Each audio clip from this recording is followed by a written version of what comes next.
Thiersch.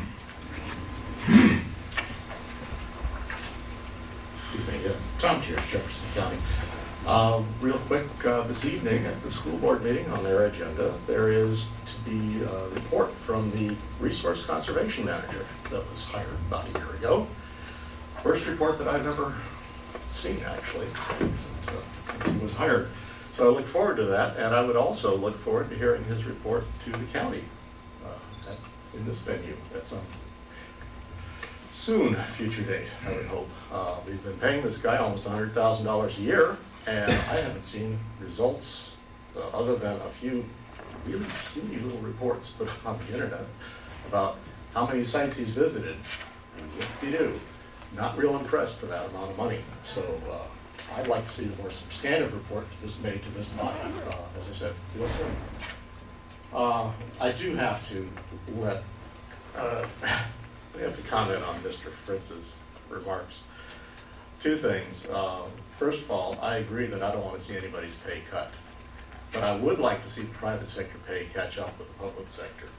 According to the Bureau of Labor Statistics, comparable jobs, such as a staff assistant type person, public employees make 20% more in total compensation than do their counterparts in the private sector, and that's simply indisputable fact. I don't think that's a political statement. That is what the Bureau of Labor Statistics has said.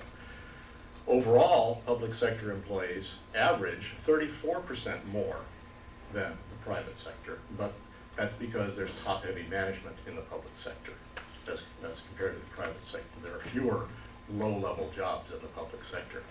But until the private sector wages catch up with the public sector, I'd like to see the public sector wages frozen. There's just no reason to pay more than the going rate in public for public employees.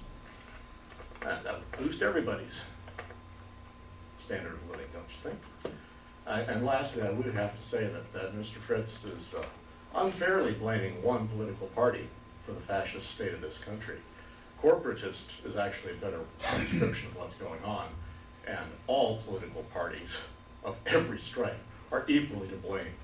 You know, I mean, the Supreme Court's decision to allow funding of political activities, unlimited funding, has just sold this country out, and you know, we're all screwed until that gets changed. Thanks.